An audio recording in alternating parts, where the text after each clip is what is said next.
오늘의 성경 이야기 시작합니다. 죽은 자들을 위하여 세례를 받는다는 것은 무엇을 의미하는가? 고린도전서 15장 29절에는 만일 죽은 자들이 도무지 다시 살아나지 못한다면 죽은 자들을 위하여 세례를 받는 자들은 무엇을 하겠느냐? 어찌하여 그들을 위하여 세례를 받느냐라고 기록되어 있습니다. 이 구절은 약 2000년의 시간 동안 끊임없는 논쟁의 대상이 되어 왔습니다. 이 말씀은 역사 속에서 이단 집단들의 주장의 근거로 사용되기도 하였으며 그 주장에 대한 반박과 새로운 해석들이 더해지면서 지금까지 다양한 의견이 제시되어 온 구절입니다. 그러나 이 말씀이 담고 있는 의미 자체는 복잡하거나 이해하기 어려운 것이 아니라 본문이 흐름 속에서 보면 분명하고 쉽게 이해할 수 있는 말씀입니다. 그럼에도 이 구절은 새로운 교리를 만드는 근거로 사용되었고 그 교리를 반박하는 과정에서 또 다른 주장과 해석들이 더해지며 본문이 말하고자 하는 중심 의미가 점차 다른 방향으로 옮겨지게 되었습니다. 대표적인 사례는 2세기경 등장한 마르키온주의자들의 주장입니다. 그들은 이 구절을 근거로 대리 세례를 주장했습니다. 대리 세례란 이미 죽은 사람을 대신하여 살아있는 사람이 세례를 받으면 그 효력이 죽은 자에게 돌아가 구원에 이를 수 있다고 보는 주장입니다. 그러나 교회는 이러한 대리 세례를 정통교리로 받아들이지 않았습니다. 믿음을 가진 사람이 하나님을 믿지 않은 상태에서 죽은 사람을 대신하여 세례를 받을 수 없으며 세례는 다른 사람에게 대신 적용될 수 있는 행위가 아니라는 입장을 밝혀왔습니다. 어거스틴은 세례가 개인의 믿음과 고백에 기초한 것이며 다른 사람을 대신할 수 있는 의식이 아니라고 보았고 이 구절을 대리 세례의 근거로 주장하는 교리를 비판하였습니다. 루터 또한 대리 세례를 인정하지 않았으며 이 말씀이 어떤 특별한 의식을 정당화하는 근거가 될 수 없다고 보았습니다. 칼빈 역시 대리 세례를 분명히 부정했습니다. 그는 여기에서 말하는 죽은 자를 이미 죽은 사람으로 보지 않고 순교를 앞두고 있거나 질병과 고난 속에서 죽음을 앞둔 사람들과 관련된 상황으로 이해하려는 해석을 제시했습니다. 우리는 이러한 주장과 해석들을 잠시 내려놓고 먼저 본문이 말하고 있는 흐름만으로 본문을 들여다봅시다. 고린도전서 15장은 부활에 관한 가르침을 담고 있습니다. 당시 고린도 교회 안에는 죽은 자의 부활을 확신하지 못하거나 부활 자체를 의심하는 사람들이 있었습니다. 바울은 그들에게 그리스도의 부활이 실제로 일어난 사건임을 다시 전하며 그리스도께서 살아나셨다면 그리스도께 속한 자들의 부활도 반드시 이루어진다는 사실을 가르칩니다.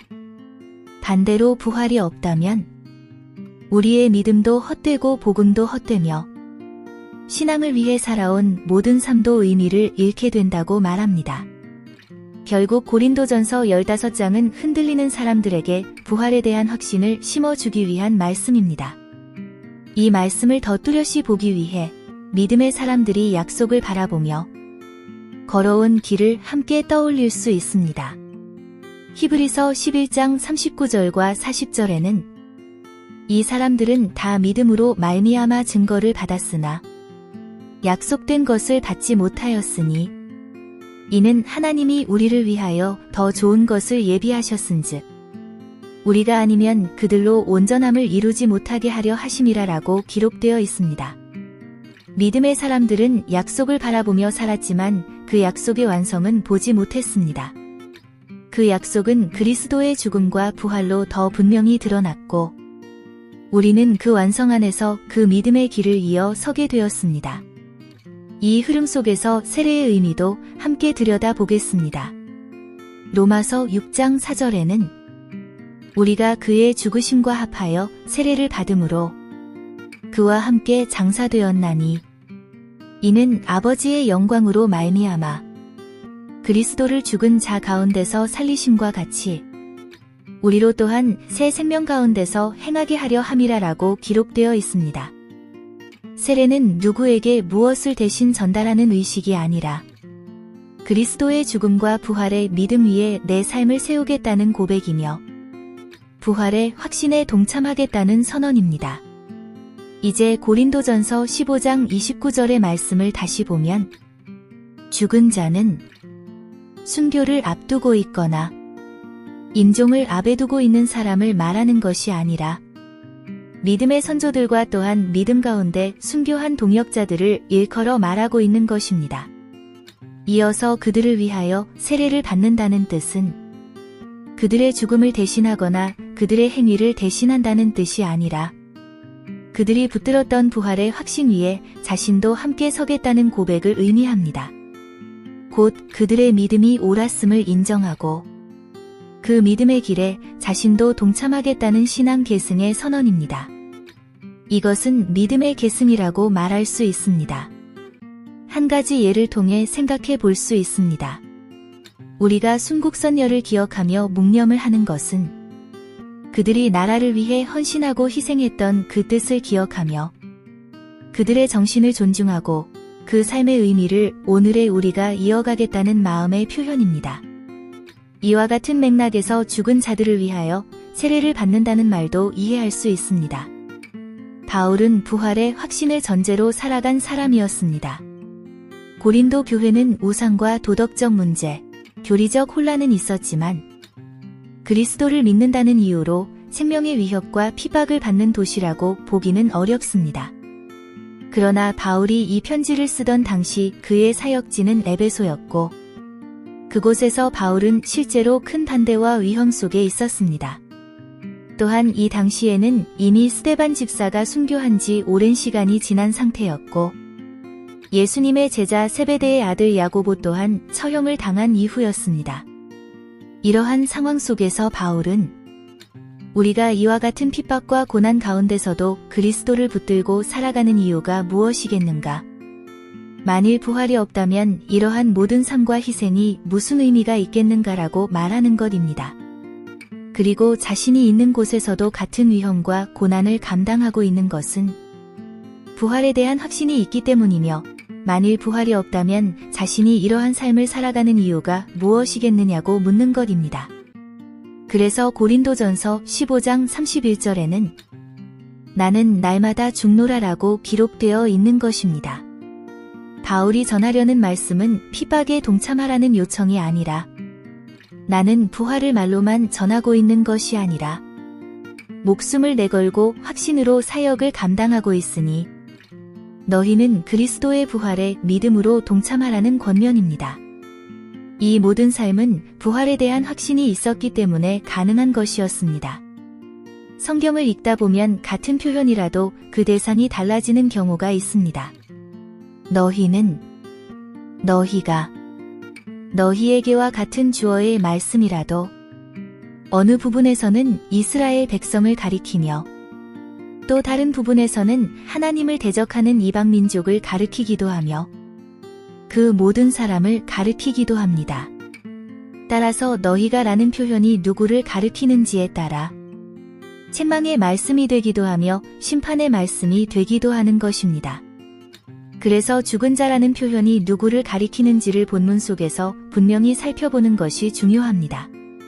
이 구절도 죽은 자가 누구를 가리키는지 그리고 고린도전서 15장 전체가 무엇을 말하는지 그 흐름을 따라갈 때 의미가 지나치게 복잡해지지 않고 분명해집니다. 베드로 전서 4장 6절이 가리키는 죽은 자와 오늘 본문이 말하고 있는 죽은 자는 서로 다른 믿음의 상태를 가진 사람들을 일컫고 있습니다.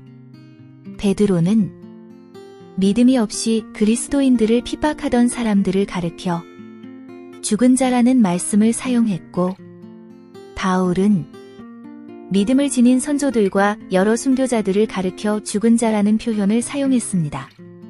앞서 올려놓은 영상 죽은 자들에게도 복음이 전파된다는 것은 무슨 의미일까를 참고해 주시면 이해하는 데 도움이 되실 것입니다.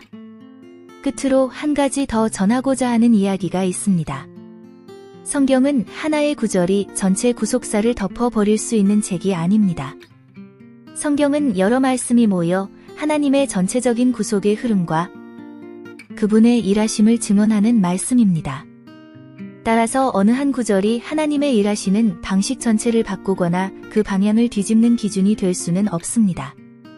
대리 세례의 주장도 한 구절을 중심에 두고 성경 전체의 흐름을 그 구절에 맞추어 해석하면서 결국 하나님의 구속 역사 속에 없는 새로운 방식을 만들어낸 것입니다.